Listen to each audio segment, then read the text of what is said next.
The one and only Botticelli. Botticelli and Raphael, shirts and trousers. விக்கிரவாண்டிகளும் ஒரு பெரிய தோல்வி ஏற்பட்டால் அது தனக்கு பெரிய பின்னடைவை உருவாகிவிடும் என்பதற்காக அவர் பின்வாங்குகிறார், புறக்கணிச்சுட்டு போவோம். ஆனால் நீங்க என்ன சொல்லணும்? நீங்க தேர்தலை புறக்கணிச்சிட்டீங்க, சரி. அங்க இருக்கக்கூடிய அதிமுகவினர் தேர்தலை புறக்கணிக்க முடியுமா? அவர்கள் வாக்களிப்பார்கள் அல்லவா? அப்ப தன் கட்சிக்காரர்கள் யாருக்கு வாக்களிக்க வேண்டும் என்பதை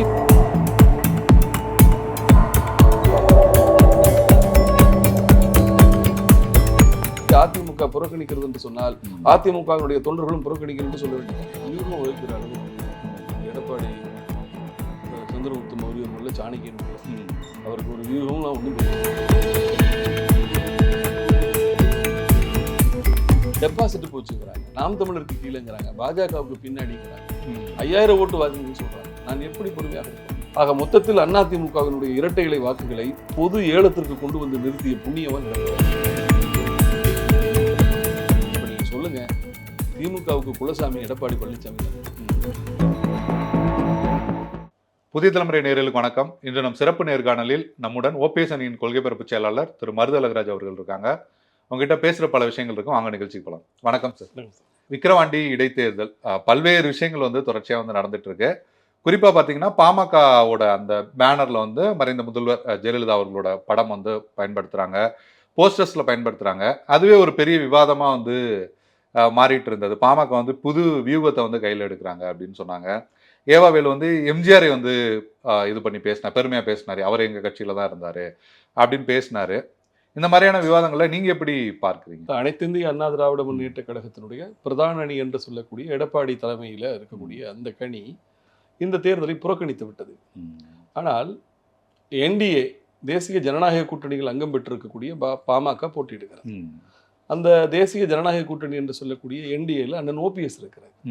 அப்படி இருக்கிற போது ஓபிஎஸ் பங்கேற்றிருக்கக்கூடிய கூட்டணியில் ஓபிஎஸ்ஐ 3 முறை முதலமைச்சராக்கிய புரட்சித் தலைவர் அம்மாவினுடைய புகைப்படத்தை பயன்படுத்துவதில் தவறு கிடையாது.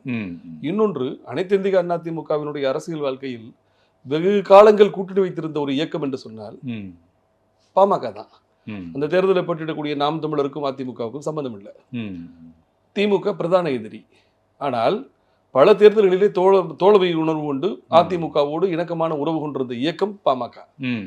பாட்டாளி மக்கள் கட்சிக்கு சில நேரங்களில் அங்கீகாரத்தை வாங்கி கொடுத்ததே அதிமுக தான், அம்மா தான். ஸோ அதனால அவர்கள் அதிமுக போட்டியிடாத நிலையில் போட்டியிட்டாலுமே அம்மாவின் புகைப்படத்தை பயன்படுத்துவதற்கு உரிமை உண்டு. காரணம், அங்கே ஓபிஎஸ் இருக்கிறார். அதனால அதில் ஒரு குற்றம் இருப்பதாக நான் கருதவில்லை. ஆனால் திராவிட முன்னேற்ற கழகத்தை பொறுத்தவரை அவர்களுக்கு எப்பொழுதெல்லாம் அரசியலிலே தோல்வி எச்சம் வருகிறதோ அப்பொழுதெல்லாம் அவர்கள் என்ன செய்வார்கள் என்று கேட்டால் அதிமுகவிடம் சரணடைவார்கள். இதை இப்படி சொல்லணும்னா, புரட்சி தலைவர் புரூக்லின் மருத்துவமனையில் அனுமதிக்கப்பட்ட போது அன்றைக்கு நடந்த பொது தேர்தலில் கலைஞர், நான் 40 ஆண்டு கால நண்பரின் எம்ஜிஆர், நீங்கள் எனக்கு வாக்களியுங்கள், ஒரு சந்தர்ப்பம் கொடுங்கள், எம்ஜிஆர் நலத்தோடு வந்து விட்டால் நான் என் அரசாட்சியை அவரிடம் ஒப்படைத்து விடுகிறேன் என்று அதிமுகவினிடம் அவர் யாசகம் கேட்ட அரசியலாக அது மாறியது. அதனால அரசியல் நெருக்கடி வருகிற போது அதிமுகவிடமே நேரடியாக கோரிக்கை வைக்கிற ஒரு பரிதாப நிலைக்கு திமுக தள்ளப்பட்ட வரலாறுகள் உண்டு. இந்த இடைத்தேர்தல் அவர்களுக்கு ஒரு அச்சத்தை கொடுக்கிறது. காரணம், அதிமுக போட்டியிடவில்லை என்பது. இன்னொன்று, கள்ளச்சாராய சாவுகள் கள்ளக்குறிச்சியில் நடந்திருக்கிறது. விக்கிரவாண்டியிலிருந்து பார்த்தால் கண்ணு கட்டிய தூரத்திலே கள்ளக்குறிச்சி. அந்த தாக்கம், அந்த கோபம், ஏற்கனவே திராவிட முன்னேற்ற கழகத்தின் ஆட்சியின் மீது இருக்கக்கூடிய வருத்தங்கள், இவையெல்லாம் பெரிய அளவிலே அலையடித்து தங்களை வீழ்த்தி விடுமோ என்கிற பயம் வந்த காரணத்தால், எப்படி அன்னைக்கு எம்ஜிஆருடைய பெயரை சொல்லி ஆட்சியை ஒப்படைத்து விடுகிறோம் என்று சொன்னார்களோ அதுபோல இப்பொழுது ஏவாவேலு எம்ஜிஆரை சொல்கிறார். இரட்டை இலைக்கு ஓட்டு போடக்கூடியவங்க எல்லாம் எங்களுக்கு ஓட்டு போடணும் அப்படின்னு சொல்லி கேட்கிறாங்க. அதை தாண்டி எனக்கு ஒரு விஷயம் என்னன்னா, இப்ப நீங்க சொன்ன விளக்கம் பாமக தலைவர் அன்புமணியும் பிறகு சொன்னாரு, ஓபிஎஸ் அவர்கள் அணியில இருக்காங்க அப்படின்னும் போது அப்படி விளக்கம் தந்தாரு. ஆரம்பத்தில் அவர் அதிமுக தொண்டர்களே, தேமுதிக தொண்டர்களே, நீங்க எங்களுக்கு வாக்களிக்கணும், நமக்கு பொது எதிரியான திமுகவை வீழ்த்துறதுக்கு நீங்க எங்களுக்கு வாக்களிக்கணும் உள்ளிட்ட பல்வேறு விஷயங்களை அவர் சொல்லிதான் வாக்கு கேட்டாரே தவிர, ஓபிஎஸ் எங்க அணியில இருக்காங்க, ஓபிஎஸ் எங்க அணியில இருக்காரு, அதனால நீங்க எங்களை ஆதரிக்கணும் அப்படின்னு அவர் வாக்கு கேட்கல. இல்லை, எனக்கு அது பாமகவினுடைய பிரச்சார யுக்திகள் எனக்கு தெரியல. நான் ஒன்று மட்டும் உறுதி, அந்த புகைப்படத்தை போட்ட போதே நான் சொன்ன வார்த்தைகள் தான். தேசிய ஜனநாயக கூட்டணியின் ஓபிஎஸ் பங்கு இருக்கிற போது ஓபிஎஸ் உடைய தலைவியான புரட்சி தலைவி அம்மாவினுடைய புகைப்படம் பயன்படுத்துவதிலே தவறு கிடையாது என்பதில் நான் உறுதியாக இருந்தேன். திராவிட முன்னேற்ற கழகம் அதிமுகவின் பெயரை பயன்படுத்துவதற்கு காரணம் அவர்களுக்கு ஒரு அச்சநிலை. அதனால இந்த தேர்தலை பொறுத்தவரை அனைத்து இந்திய அதிமுகவினுடைய வாக்குகளை எனக்குத்தான் என்று பாமக சொல்கிறது, எங்களுக்குத்தான் கிடைக்கும் என்று நாம் தமிழர் சொல்கிறது. இல்லை இல்லை, அதிமுக இப்ப திராவிட பங்காளிகள் எங்களுக்குத்தான் வாக்களிப்பார்கள் என்று திமுக சொல்கிறது. ஆக மொத்தத்தில் அதிமுகவினுடைய இரட்டை இலை வாக்குகளை பொது ஏலத்திற்கு கொண்டு வந்து நிறுத்திய புண்ணியவன் எடப்பாடி. இந்த தேர்தலை புறக்கணித்ததன் மூலம் ஒரு பிரதான எதிர்க்கட்சி இதே விக்கிரவாண்டியில 2019 நடந்த இடைத்தேர்தலில் 50,000 வாக்குகளிலே வெற்றி பெற்ற தொகுதி அது. இப்பொழுது நடந்து முடிந்த தேர்தலில் கூட பல இடங்களிலும் பரிதாபமான தோல்வியை அதிமுக பெற்றிருந்தாலும் அந்த சட்டமன்ற தொகுதியின் கணக்கிட்டு பார்த்தா 86,000 ஓட்டு வாங்கியிருக்காங்க. 6,000-7,000 ஓட்டு தான் வித்தியாசமே. ஆமா. அப்படி இருக்கிற போது இவர் போட்டியிடுவது பரவாயில்லைங்க. எடப்பாடி போட்டியிடல எங்களுக்கு தெரியும். 10 தேர்தல் தோல்வி, 11வது தேர்தல் தோல்வி என்று ஒரு பரிகாசம் வந்துவிடும் என்கின்ற பயம். ஏற்கனவே தொண்டர்கள் எல்லாம் தோல்விக்கு காரணமாக எடப்பாடியினுடைய தலைமை மாறணும், எல்லோரும் ஒன்றிணைய வேண்டும் என்கின்ற புரட்சி குரல் ஒலிக்க ஆரம்பித்து விட்டது. இந்த நேரத்தில் விக்கிரவாண்டிகளும் ஒரு பெரிய தோல்வி ஏற்பட்டால் அது தனக்கு பெரிய பின்னடைவை உருவாகிவிடும் என்பதற்காக அவர் பின்வாங்குகிறார், புறக்கணிக்கிறார். புறக்கணிச்சுட்டு போங்க. ஆனால் நீங்க என்ன சொல்லணும்? நீங்க தேர்தலை புறக்கணிச்சிட்டீங்க, சரி, அங்க இருக்கக்கூடிய அதிமுகவினர் தேர்தலை புறக்கணிக்க முடியுமா? அவர்கள் வாக்களிப்பார்கள் அல்லவா? அப்ப தன் கட்சிக்காரர்கள் யாருக்கு வாக்களிக்க வேண்டும் என்பதை நீங்கள் குறிப்பால் உணர்த்தணும். நீ இந்த கட்சிக்கு ஓட்டு போட்டுன்னு சொல்றதுக்கு நீங்க நான் நேரடியாக கேட்கிறேன். இயல்பாவே அதிமுகவோட தொண்டர்கள் அதிமுகவுக்கு வாக்களிக்கிறவங்க திமுகவுக்கு வாக்களிக்க மாட்டாங்க. உறுதியா? ஆமா. அதிமுக உண்மையான ரத்தம் ஓடக்கூடியவர்கள் உதயசூரன் சின்னத்தை வாக்களிக்க மாட்டாங்க. அப்படின்னும் போது ஆப்வியஸாவே எதிர்த்து போட்டிடுறவங்களுக்கு வாக்களிச்சுட்டு போறாங்க. அதை நான் என்ன சொல்ல வரேன்னா, தொண்டர்களுக்கு நீங்கள் வாக்களிக்க வேண்டும், அது ஆளும் திமுகவுக்கு எதிராக வாக்களிங்கள் என்கின்ற ஒரு வாசகத்தை பயன்படுத்தி உற்சாகமூட்டலாம் அல்லவா? இல்ல, கட்சி ஒரு ஸ்டாண்ட் எடுக்குது. நம்ம தேர்தலை புறக்கணிக்கணும். நம்ம அதிமுக வாக்காளர்கள் நீங்க இப்படி வாக்களிங்க நம்ம அப்படி சொல்ல. நான் என்ன கேட்கிறேன்னா, ஜனநாயகமற்று நடக்கக்கூடிய தேர்தலை அதிமுக புறக்கணிக்கிறது என்று சொன்னால் அதிமுகவினுடைய தொண்டர்களும் புறக்கணிக்கல் என்று சொல்ல வேண்டியதான். இது ஒரு வியூகமா பார்க்க முடியாதா? ஒருவேளை சார் என்டிஏயும் நிக்குது, அவங்க வாக்குகளை பிரிக்கிறாங்க, அதிமுகவும் பிரிக்கும் போது திமுக நல்ல மெஜாரிட்டியில கூட வெற்றி பெற கூட வாய்ப்பு இருக்கு. ஒருவேளை இப்போ டஃப் ஃபைட் கொடுக்கலாம் பாமக அப்படின்னு கூட நினைக்கலாம்ல. வியூகம் வகுக்கிற அளவுக்கு எடப்பாடி சந்திரகுப்த மௌரியரும் இல்லை, சாணக்கியனும் இல்லை.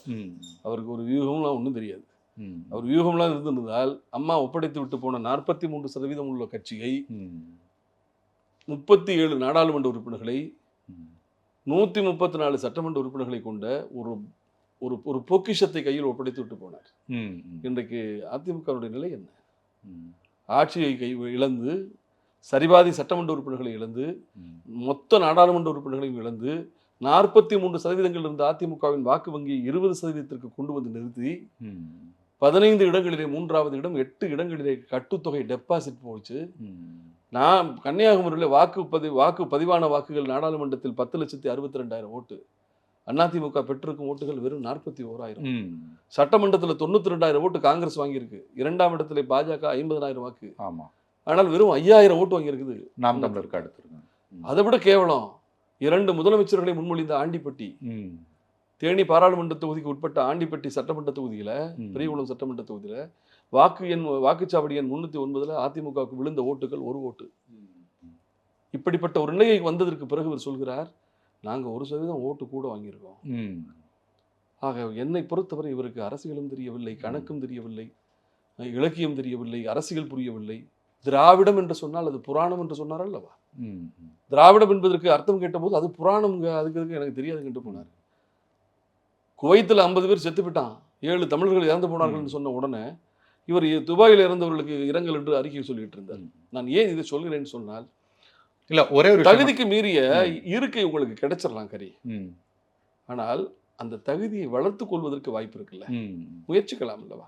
இல்ல, நீங்க சொன்னதுல இருந்து சில விஷயங்கள் மட்டும் 2006 நான் நினைக்கிறேன், திமுக ஆட்சியில் இருக்கும்போது அதிமுக எதிர்கட்சியாவே ஒரு 65 எம்எல்ஏக்களோ என்னமோ தான் இருந்தாங்க. அதை விட அதிகமான எம்எல்ஏக்களோட இப்ப எதிர்கட்சி தலைவராக எடப்பாடி பழனிசாமி இருக்காரு. தகுதி நீங்க அப்படின்னு சொல்லும் போது கூட எல்லோருமே நீங்க சொன்ன மாதிரி பலர் சொன்னாங்க 6 மாசத்துல பதவி பறிபோயிடும், ஒரு வருஷத்துல ஆட்சி கவிழ்ந்துடும், 3 மாசத்துல கவிழ்ந்துடும் எல்லாமே சொன்னாங்க. ஒரு கட்டத்துல 4 வருஷத்தை அவர் வந்து கம்ப்ளீட் பண்ணாரு. அப்ப அவரை விமர்சனம் பண்ணவங்களே கூட சொன்னாங்க, பரவாயில்ல இவர் வந்து நிறைய தன்னை வந்து ப்ரூவ் பண்ணிட்டாரு அப்படின்னு. திமுகல இருந்து கூட சிலரோட கருத்துக்களை கூட பார்க்க முடிந்தது. ஒரு ஆச்சரியமா அப்படி பார்த்தாங்க அப்படின்னு. அப்படின்னு இருக்கும்போது அவர் எதையுமே வளர்த்துக்கல, இல்ல வந்து ஒரு 75 எம்எல்ஏக்களோட எதிர்க்கட்சி தலைவரா கூட்டணி சேர்த்து இருக்காரு. அதை எப்படி நீங்க ஒரு இன்னும் அவர் வந்து வளரல அப்படின்னு சொல்றீங்க? ஒரு ஆட்சியை அதனுடைய ஆயுள் காலம் வரை நடத்தி முடிப்பது என்பது சாதனையே அல்ல. எந்த சட்டமன்ற உறுப்பினரும் எந்த அமைச்சரும் 5 வருடத்தினுடைய முதல் நாள் கூட அந்த அரசாங்கம் முடியக்கூடாது என்றுதான் ஆசைப்படுவார்கள். அதனால 5 வருஷம் அவர் கம்ப்ளீட் பண்ணாருக்காக இது எப்படின்னு கேட்டா, சில பேர் காலேஜில் 72 அரியர் வச்சிருப்பேன், கோர்ஸை கம்ப்ளீட் பண்ணிட்டு நான் பிஏ முடிச்சிட்டேன், கோர்ஸ் கம்ப்ளீஷன் ஆகும். இந்த கோர்ஸ் கம்ப்ளீட் பண்ணாவே அது ஒரு பெருமைன்னு சொல்லிட்டு இருப்பான். அது போல நீங்க சொல்றது இருக்கு. இல்ல, நான் சொல்றது ஆட்சி கவிழ்ந்துடும் அப்படின்னு சொல்லி அவர் தக்க வச்சதை செந்தில் கரிகாலன் பாராட்டல. எதிர்கட்சியில இருக்கவங்க கூட நிறைய பேர் பாராட்டும். எதிர்கட்சி என்ன நினைச்சாங்கன்னு கேட்டீங்கன்னா, அதிமுகவுக்குள் இருந்த இந்த பிளவு உடைந்து நொறுங்கி அது திமுகவுக்கு வாய்ப்பாக மாறிவிடும் என்று கணக்கு போட்டார்கள். நீங்க அதை பாராட்ட வேண்டியது அண்ணன் ஓபிஎஸ் தான். எதிர்த்து வாக்களித்தவர் ஒரு நேரத்தில் அம்மா அமைத்து கொடுத்த அந்த அரசாங்கம் போய்விடக்கூடாது என்பதற்காக தன் மனத்தை மாற்றிக்கொண்டு எடப்பாடியை ஆதரிப்பதற்கு உள்ளே வந்து இந்த அரசாங்கம் 4.5 வருடம் நிறைவு செய்ததுக்கு காரணம் அண்ணன் ஓபிஎஸ் தானே. இப்ப நீங்க சொல்றக்கூடிய பாராட்டு இபிஎஸ்க்கு அல்ல, அது ஓபிஎஸ். எனக்கு அதுல ஒரு கேள்வியுமே வருது. நமக்கு தெரிஞ்ச வரைக்குமே கூட ஒரு ஆட்சிக்கு எதிராக வாக்களிச்சுட்டு திரும்ப அதே ஆட்சியில வந்து துணை முதல்வரா, நிதியமைச்சரா போன்ற பொறுப்புகளை கூட ஓபிஎஸ் வந்து ஏத்துக்கிட்டாரு. அது கூட ஒரு விமர்சனத்துக்குள்ளாகும்ல. இல்ல, என்ன பொறுத்தவரைங்க ஒரு மாற்றம். இப்ப நீங்க அம்மாவுக்கும் ஜானகி அம்மாவுக்கும் இடையில நடைபெற்ற விமர்சனங்கள், வார்த்தை போர்களை நினைத்து பாருங்கள். அதற்கு பிறகு கட்சியினுடைய எதிர்காலம், தொண்டர்களுடைய நம்பிக்கை, இந்த இயக்கம் காப்பாற்றப்பட வேண்டும் என்று சொல்கிற போது தங்கள் கருத்தை மாற்றிக் கொள்வது உண்டு. ஜெயக்குமார் பத்தி கூட அவர் வந்து சொன்னாரு, நான் வந்து என்னோட நிதியமைச்சர் பதவி வந்து தாரேன், அண்ணன் வந்து திரும்ப எல்லாரும் ஒண்ணு சேரணும்னு சொன்னப்ப ஓபிஎஸ் வந்து சொன்னாரு, கடுமையா விமர்சனம் பண்ணாரு ஜெயக்குமார. நீங்க யாரு எனக்கு தரதுக்கு நீங்க அப்படின்னு கடுமையா விமர்சனம் பண்ணாரு. ஆனா ஒன்று சேர்ந்ததுக்கு அப்புறம் நிதியமைச்சர் உள்ளிட்ட எல்லா பொறுப்புகளும் வரத்தானே செய்தது. அரசியல் இதெல்லாம் விமர்சனமா பார்க்க நான் என்ன பொறுத்தவரை அண்ணன் ஓபிஎஸ் உடைய பெருந்தன்மை என்று ஒன்று உண்டு. கட்சியின் நலன் என்று சொல்லிவிட்டால் கடந்த காலங்களில் முன்வைக்கப்பட்ட விமர்சனங்களை அவர் அப்படி புறந்தள்ளிடுவார். விடுங்க, குடும்பத்துக்குள்ள நம்ம அண்ணன் தம்பிகளுக்குள்ள கோபம் வந்துட்டு சண்டை போட்டுக்க மாட்டோமா? என் தம்பி என்னை கண்ணாபுரம்னு திட்டானா அதையே எழுதி வச்சுட்டு பேச முடியுமா? விடுங்க, இதெல்லாம் ஒரு இயக்கத்துக்குள் நடக்கக்கூடியதான். திராவிட முன்னேற்ற கழகத்துக்குள்ள உள்ள இல்லாத பிணக்குகளா இருக்குதான். ஆனால் பொது நலன் கட்சி என்று வருகிற போது கடந்த கால விமர்சனங்களையே எடுத்து வைத்துக் கொண்டு பேசணும் என்று சொன்னால் குற்றம் பார்த்தால் சுற்றமில்லை என்பது போல அவர் மறந்து விட்டுத்தான் வந்தார். என்னை பொறுத்தவரையும் ஆட்சியை நிறைவு செய்வது என்பது எடப்பாடிக்கு மட்டுமே போய் சேரக்கூடிய பங்காக இருக்க முடியாது. இந்த ஆட்சி நிறைவுற்றதற்கு 5 வருடம் நிறைவு செய்வதற்கு காரணம் அண்ணன் ஓபிஎஸ் உடைய பெருந்தன்மையான போக்கும். அவர் இறங்கி வந்து அவர் தர்ம யுத்தம் நடத்தும் போது அவருக்கு மக்களிடம் இருந்த ஆதரவு சதவீதம் 52%. ஒரு புள்ளி உரமே சொன்னது 52% ஓபிஎஸ்க்கு தமிழ்நாட்டிலே ஆதரவு இருக்கிறது. அந்த நிலையை தவிர்த்து விட்டு இந்த ஆட்சியை காப்பாற்றுவதற்கு அரசியல் சாசனத்தில் அதிகாரமில்லாத துணை முதலமைச்சர் பதவியை பெற்றுக்கொண்டு இந்த அரசாங்கத்தை காப்பாற்றி கொடுத்தார் என்று சொன்னால் அது அண்ணன் ஓபிஎஸ் உடைய பெருந்தன்மையாகத்தான் நான் பார்க்கிறேன். நிர்வாகத்தை பண்ணாரு, அதே இடத்துல இபிஎஸ் வந்து எதுவுமே பண்ணல அப்படி சொல்ல மாட்டேன்.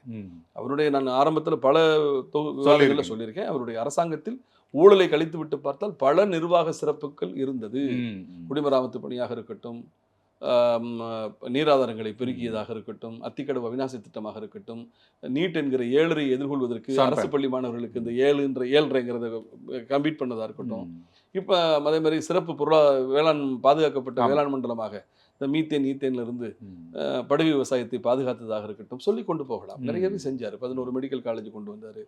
ஆக இத்தனை விஷயங்கள்ல நிர்வாகம் சிறப்பாக செய்தாலும் அந்த நிர்வாக சிறப்புகளை எல்லாம் மூழ்கடிக்கின்ற அளவுக்கு ஊழல் தலைவிரித்து ஆடியது. இதனை தடுக்க அவரால் முடியல, மந்திரிகளை ஃப்ரீயா விட்டார். ஆமா, ஒரு புறம் வந்து அதிமுக எல்லாருமே ஒன்றிணையணும் அப்படின்றது தான் ஓபிஎஸ் அவர்களோட கோரிக்கையா இருக்கு இந்த நிலையில. ஆனா மறுபுறம் பாத்தீங்கன்னா நீங்க என்டிஏ கூட்டணியிலையும் இருக்கீங்க, விக்கிரவாண்டி இடைத்தேர்தலையுமே கூட அந்த பொதுக்கூட்டத்தில் வந்து ஓபிஎஸ் அவர்களும் கலந்துக்கிறாரு. இதை எப்படி எடுத்துக்கிறது? ஒரு புறம் அதிமுக ஒன்றிணையனும் முடிவெடுத்திருக்கும் போது ஒன்றிணைந்த அதிமுகவே என்டிஏல இருந்ததா இல்லையா? நான் என்டிஏவினுடைய முதல் கூட்டத்திற்கு பிரதமரின் வலப்பக்கத்தில் உட்கார்ந்தவர் ஓபிஎஸ்ஆ யூபிஎஸ்ஆ? இபிஎஸ் தான். நீங்கள் அந்த கூட்டணியிலேயே உட்கார்ந்திருந்தால் இன்றைக்கு சரிபாதி இடங்களை இப்ப நாடாளுமன்றத்தில் அதிமுக பாஜக தலைமையிலான கூட்டணியாக இருந்திருந்தால் வெற்றி பெற்றிருப்பார். நிதிஷ்குமாருக்கும் சந்திரபாபு நாயுடுக்கும் கிடைத்த வாய்ப்பு எடப்பாடிக்கும் கிடைத்திருக்கலாம். விநாசகாலை விபரீத புத்தி என்று சொல்வார். முடிவுகளை எப்பொழுது எடுக்க வேண்டும் என்கின்ற அந்த அறிவார்ந்து ஆராய்ந்து எடுத்த ஒரு முடிவின் காரணமாகத்தான் அதிமுக இன்றைக்கு இப்படிப்பட்ட ஒரு பேரழிவை சந்தித்திருக்கிறது என்று நான் கருதுகிறேன். இன்னொன்று, 3ஆம் இடத்திலிருந்து 2ஆம் இடத்திற்கு வந்துவிட வேண்டும் என்று மிக கடுமையாக போராடக்கூடிய பாரதிய ஜனதா கட்சிக்கு விலகி வழிவிட்டது போல எடப்பாடியின் அரசியல் முடிவும் அமைந்து விட்டது. அதனால் அவர் சொன்னதுதான் தவறு. இப்போ நாங்கள் என்டிஏல இருக்கிறோம், நீங்கள் என்டிஏ விட்டு வெளியே போயிருக்கீங்க, நாங்கள் என்டிஏல இருக்கிறோம். இன்னொன்று,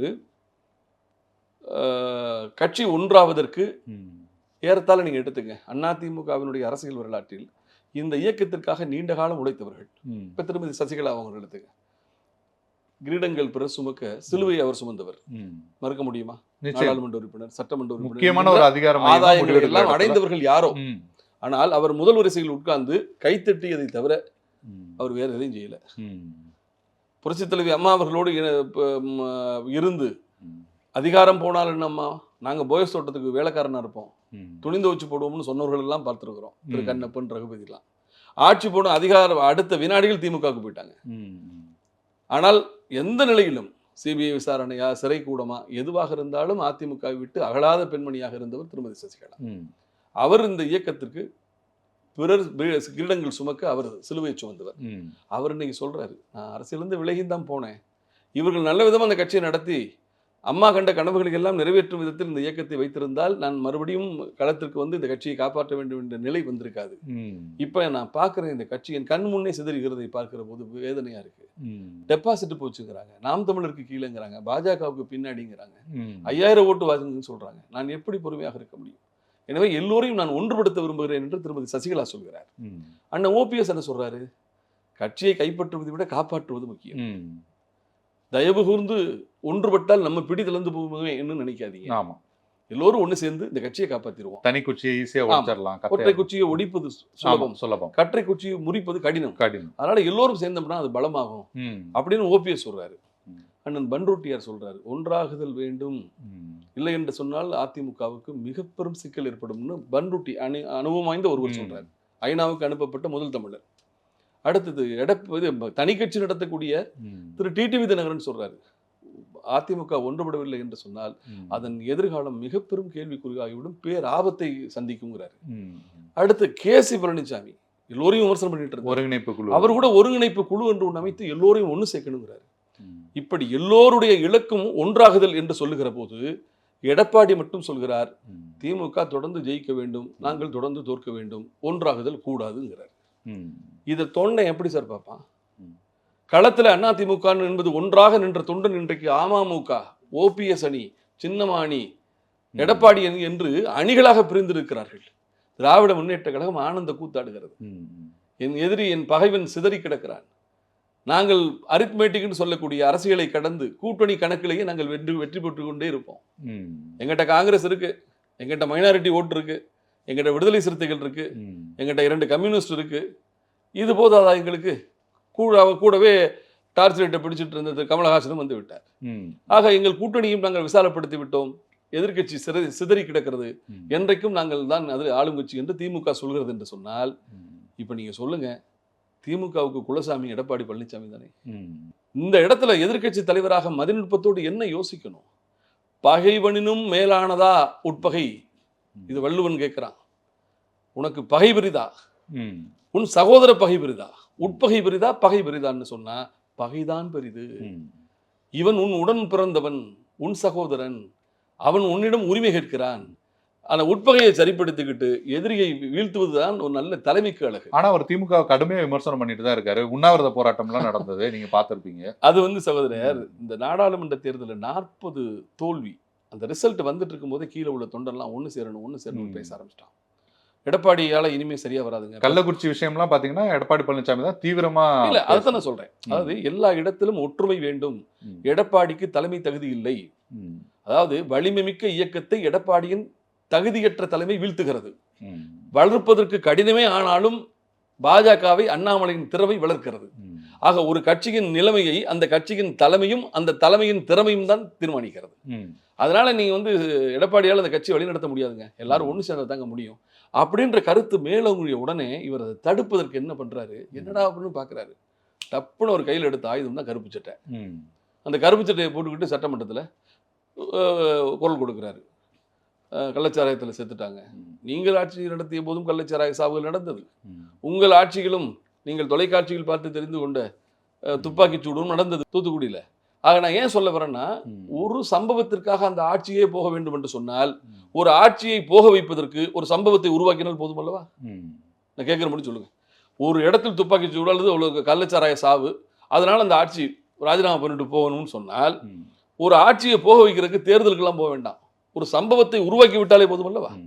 அதனால ஜனநாயகத்தில் என்னைக்கு சார் எந்த கட்சி சார் ஒரு இந்த மாதிரி சம்பவத்திற்கு பொறுப்பேற்று ஆட்சி விட்டு போயிருக்கு? ஆனா ஒரு எதிர்க்கட்சியா மக்கள் கிட்ட அதை அழுத்தமா கொண்டு போறது, மக்களிடம் நீங்க சட்டமன்றத்துல பேசுறது அப்படின்றதுதான் ஒரு எதிர்க்கட்சியா. சட்டமன்றத்துல என்ன பேசினார் சொல்லுங்க? இல்ல, சட்டமன்றத்துல அவங்க பேச வாய்ப்பு இல்ல, பேசல.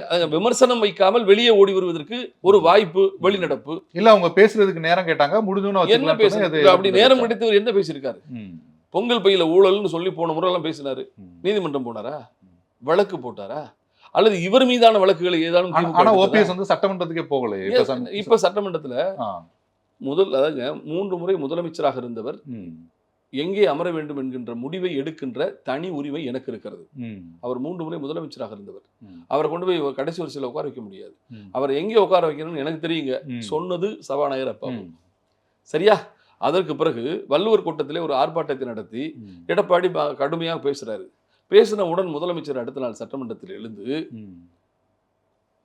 நம்மளை வாழ வைக்கிறவர் இல்லையா எடப்பாடி, அவர் ரொம்ப ரெக்வஸ்ட் பண்ணி சொல்றாரு, அவருடைய கோரிக்கையை கொஞ்சம் பரிசீலனை செய்யுங்கன்னு சொன்ன உடனே 3 முறை முதலமைச்சராக இருந்தவர், அவரை முன்வரிசையில் தான் உட்கார வைப்பேன் என்று சொன்ன அப்பாவு முதலமைச்சர் கோரிக்கை வைத்த அடுத்த வினாடியே 3வது வரிசைக்கு மாற்றுகிறார்கள். ஆர் உதயகுமாரை கொண்டு வந்து முன்னாடி உட்கார வைக்கிறாங்க. அதனாலதான் பார்த்தாரு, இந்த ஜனநாயகத்தில் தனக்கு திட்டமிட்டு அதிமுகவும், அதாவது எடப்பாடி திமுகவும் இணைந்து கொண்டு தனக்கு செய்யக்கூடிய அவமரியாதையை அவருக்கு வலிச்சிருக்கும். அதனால கையெழுத்து போட்டு ஒரு சட்டமன்றத்தை புறக்கணித்து விட்டு போவதற்கு புறக்கணித்ததற்கான காரணம் அப்படின்றது நிச்சயமா அதை தவிர இருக்க வாய்ப்பு இல்லை. காரணத்தை சொல்லவில்லை, என்னால் உணர முடிகிறது. இந்த நிகழ்வுக்கு பிறகு ஒரு புகழ் இல்லை. அதுதான் நமக்கு ஒரு கேள்வி வருது. ஒரு புறம் அதிமுக அதை புறக்கணிக்கிறாங்க, வெளியில வராங்க, அப்புறம் சஸ்பெண்ட் செய்யப்படுறாங்க அப்படின்ற விஷயங்கள் நடக்குது. ஓபிஎஸ் அவர் கூட தமிழ்நாட்டோட ஒரு பிரதிநிதியா போய் மக்களுக்காக பேசியிருக்கலாம்ல. நீங்க சொன்ன மாதிரி 3 முறை முதல்வராக இருந்தவர், இல்ல அவருக்கு அந்த பொறுப்பு அப்படின்றது கூடுதலா இருக்கதானே. அவருடைய பிரதிநிதிகளாக திரு வைத்திலிங்கம் பேசுகிறார், மனோஜ் பாண்டியன் பேசுகிறார். அது மட்டும் இல்லாமல் இவருடைய போடி சட்டமன்ற தொகுதி மக்களை சந்திப்பதிலிருந்து திராவிட முன்னேற்ற கழகத்தினுடைய தவறுகளை அன்றாடம் மதிநுட்பத்தோடு அவருடைய அனுபவம் கலந்து குறிப்பிட்ட அறிக்கைகள் வாயிலாக திமுகவிற்கு எடுத்துரைப்பது வரை அவருடைய கடமையை அவர் சரியாக செய்கிறார். எதிர்க்கட்சி தலைவர் என்ற பெரிய பெருமையோடு இருக்கக்கூடிய முதலமைச்சரின் அதிகாரத்தில் பாதி அதிகாரம் கொண்டது எதிர்க்கட்சி தலைவர் பதவி. எதிர்க்கட்சி தலைவருக்கு தானே அரசு குடியிருப்புல வீடு கொடுக்குறான், அவருக்கு தானே தேசிய குடி பறக்கிற கார் கொடுக்குறான். ஆக கூடுதலாக கடமை செய்ய வேண்டிய எடப்பாடி தான் அவருடைய கடமையில் தவறுகிறார். கருப்பு சட்டை போட்டுக்கொண்டு நாடகம் ஆடுகிறார். கள்ளக்குறிச்சியை கையில் பிடித்துக் கொண்டு தன் கட்சி விவகாரத்தை மறைப்பதற்கு போராடுகிறார். இதுதான் உண்மையை தவிர அவருக்கு கள்ளக்குறிச்சி, இன்னும் சொல்ல போனால் மனதுக்குள் குடித்து செத்தவர்களை நினைத்து ஒரு மகிழ்ச்சியாகவும் அடைவார். எப்படின்னா, புண்ணியவான்களே, உங்கள் இந்த நிகழ்ச்சி என் பதவியை காப்பாற்றுவதற்கு, நாடகத்தை வேறு பக்கம் திருப்புவதற்கு ஒரு வாய்ப்பாக அமைந்து விட்டது என்று எடப்பாடியின் மனசு தீவிரமான ஒரு முன்னெடுத்த விஷயங்களை அப்படி நம்ம சொல்ல முடியாது. இல்லைங்க, நான் ஒண்ணே எடப்பாடியை பொறுத்தவரை நான் பார்த்துருக்கேங்க. காலையில வானகரத்துல கலட்டா பண்றதுக்கு ஏற்பாடு செஞ்சுக்கிட்டு சாயந்தரம் வரையும் என்ன தலைமை கழகத்தில் உட்கார வச்சு 23 தீர்மானங்களையும் எழுத சொல்லி, அந்த தீர்மானங்களுக்கு எடப்பாடியும் கையெழுத்து போட்டு ஓபிஎஸ் கையெழுத்து போட்டு, ஆனால் காலையிலே சிவி சண்முகம் இந்த தீர்மானங்களை ரத்து செய்யப்படுகிறது கத்த போறாரு. இவை அனைத்தையும் ஒரு திரைக்கு பின்னால் ஒரு நாடகத்தை திட்டமிட்டே அரங்கேற்றம் செய்து கொண்டு ஒரு மூத்தவர், அவை முன்னவர், 3 முறை முதலமைச்சர், அதிமுகவின் பொருளாளர், கட்சி சட்டமன்ற எதிர்க்கட்சி தலைவர், இத்தனை பதவிகளில் இருந்த அண்ணன் ஓபிஎஸ், புரட்சி தலைவி அம்மா தன் கட்சியை மட்டுமல்ல, தன் ஆட்சியை மட்டுமல்ல, எதிர்க்கட்சி தலைவர் பதவியை மட்டுமல்ல, தான் முதலாக போட்டியிட்டு வெற்றி பெற்ற போடி தொகுதியை கூட அண்ணன் ஓபிஎஸ் தான் ஒப்படைச்சாங்க. அந்த பெரிய மனுஷன், நான் அந்த வானகரத்துக்குள்ள உள்ள வரும்போது தண்ணி பாட்டில விட்டு அவர் தாயை ஏசின போது, நீங்க ஒரு முதலமைச்சர் இருந்தவர், ஓபிஎஸ் உடைய தயவுல நீ 4 வருஷம் முதலமைச்சர் இருந்திருக்க, ஒரு வினாடி எழுந்து ஜனநாயகத்தில் போட்டி இருக்கணும், தப்பு கிடையாது, அதுக்காக அவரை நீங்க எப்படி அவமானப்படுத்துறது தவறுன்னு சொல்லியிருப்பார்ல.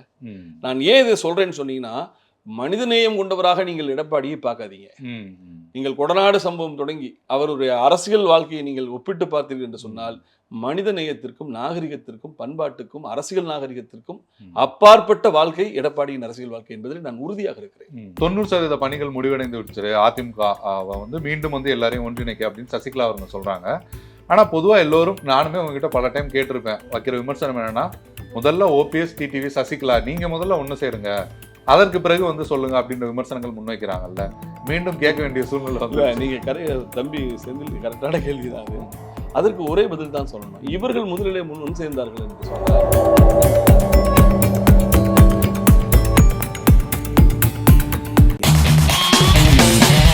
பார்ட்டி வேர்னாலும் ஐ ப்ரிஃபர் போட்டிசலி. எங்க இருந்தாலும் நம்ம ஸ்டாரா தெரியணும் இல்லையா? வெரைட்டியான கலர்ஸ், நியூ டிசைன்ஸ், அதுக்கு மேல star look. The one and only Botticelli. Botticelli and Raphael, shirts and trousers.